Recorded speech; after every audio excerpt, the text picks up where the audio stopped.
नमस्कार आदरणीय दर्शक मित्रहरू, यहाँहरूलाई फेरि हामीहरूको च्यानलमा स्वागत छ।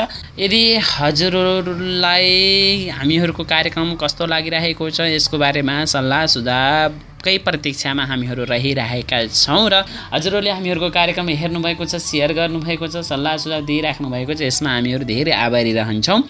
आज हामीले हजुरहरूलाई कुन महिनामा जन्मेका मान्छे धेरै धनी र धेरै भाग्यवानी हुन्छन् र कस्तो कस्तो स्वभाव हुन्छ भन्ने बारेमा जानकारी लिएर आएका छौँ। अन्तिमसम्म हेर्न सक्नुहुन्छ र आफ्नो बानी कस्तो छ, आफ्नो साथीहरूको बानी कस्तो छ, धनमान कतिको हुनुहुन्छ जानकारीहरू प्राप्त गर्न सक्नुहुन्छ। यदि हजुरहरूले हामीहरूको च्यानल सब्सक्राइब गर्नुभएको छैन भने सब्सक्राइब गरेर नभुल्नु होला भन्ने। अब लागौँ महिनाको पहिलो महिना वैशाख महिना। वैशाख महिनामा उत्पन्न हुने मानिसहरू भोगी, सर्वसुखयुक्त, धेरै सुख प्राप्त गर्ने, धनमान, राम्रो चिन्तन विचार भएका, सुन्दर स्वरूप भएका त्यस्ता व्यक्तिहरू वैशाख महिनामा जन्मिने व्यक्तिहरू हुन्छन्।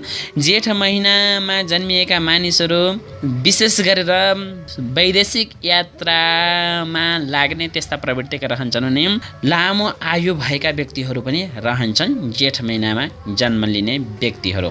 त्यसै गरी असार महिनामा जन्म लिने व्यक्तिहरू धर्मात्मा धेरै हुन्छन् तर पीडित धेरै भइदिन्छन्। धन सम्पत्ति धेरै हुन्छ तर धन सम्पत्ति नबचेर उनीहरू पीडित धेरै हुन्छन्। सुन्दर वर्ण भएका, धेरै सुख भोग प्राप्त गर्न सक्ने त्यस्ता व्यक्तिहरू रहन्छन्। साउन महिनामा जन्म भएका व्यक्तिहरू सुखी, दुःख, हानि, लाभ, कहिले कति बेला के हुन्छ कति बेला के हुन्छ थाहा नै हुन नसक्ने त्यस्तो स्थितिको भइदिन्छन्।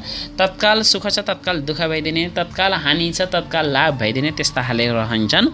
भदौ महिनामा जन्मिएका व्यक्तिहरू सधैँ सुखी रहन्छन्। उनीहरू भने धेरै बोल्ने प्रवृत्तिका हुन्छन् तर बोली मधुर मिठासपूर्ण बोली उनीहरूको रहन्छ भने सुन्दर व्यक्तित्वमा उनीहरूको चिनारी रहन्छ। असोज महिनामा जन्मिने व्यक्तिहरू सुन्दर रूपका हुन्छन् भने अत्यन्त पवित्र, गुणवान, धनी त्यस्ता व्यक्तिहरू रहन्छन्। अर्काको हित गर्न सक्ने व्यक्तित्वहरू पनि उनीहरू रहन्छन्।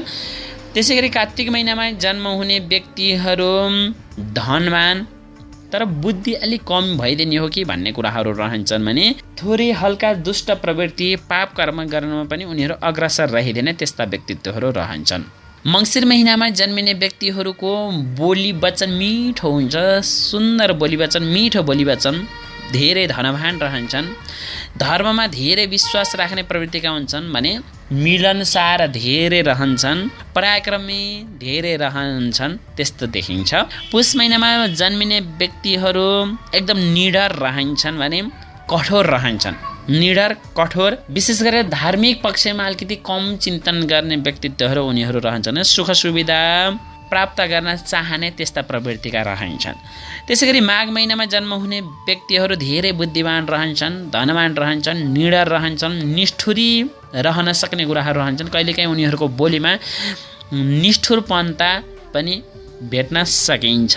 त्यसै गरी फागुन महिनामा जन्म हुने व्यक्तिहरू धेरै राम्रो स्वरूपका रहन्छन् भने धनवान रहन्छन्, विद्यावान रहन्छन्, सुखी रहन्छन्, भोगी रहन्छन्, भ्रमणको यात्रालाई धेरै चाहने त्यस्ता व्यक्तिहरू रहन्छन्। चैत महिनामा जन्म लिएका व्यक्तिहरू विशेष गरेर दार्शनिक प्रवृत्तिका रहन्छन्। अहङ्कारिता, धेरै अहङ्कार गर्ने खाले व्यक्तिहरू रहन्छन्।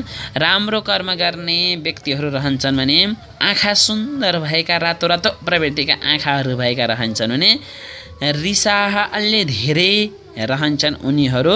यो त थियो 12 महिनामा जन्मिने व्यक्तिहरूको मासिक फल। यदि यस्तै हजुरहरूलाई पनि अन्य धेरै जानकारीहरू प्राप्त गर्ने इच्छा लागिरहेको छ भने हामीहरूलाई सम्पर्क गर्न सक्नुहुन्छ। ज्योतिष हेराउन चाहनुहुन्छ, चिना बनाउन चाहनुहुन्छ, कथा प्रवचन आफ्नो घरमा गएर गराउन चाहनुहुन्छ, पितृदोष शान्ति गर्न चाहनुहुन्छ तथा अन्य हरेक कुराहरू, धार्मिक कुराहरू यदि हजुरहरूलाई जानकारी लिन इच्छा छ, गराउन चाहनुहुन्छ भने हामीहरूलाई भेट्न सक्नुहुन्छ। यदि काठमाडौँमा हुनुहुन्छ भने हजुरहरू भेट्न सक्नुहुन्छ। काठमाडौँदेखि बाहिर हजुरहरू हुनुहुन्छ भने हामीहरूलाई मोबाइलको माध्यमद्वारा इन्टरनेटको माध्यमद्वारा पनि हजुरहरूले आफ्नो विचार हामीहरू समक्ष राख्न सक्नुहुन्छ। हामीहरूको भिडियो हजुरहरूलाई कस्तो लाग्दैछ, कहाँबाट हेर्दै हुनुहुन्छ यसको बारेमा जानकारी दिन नभुल्नुहोला भन्ने आज हजुरहरू समक्षबाट म बिदा हुन चाहन्छु। हस्त नमस्कार।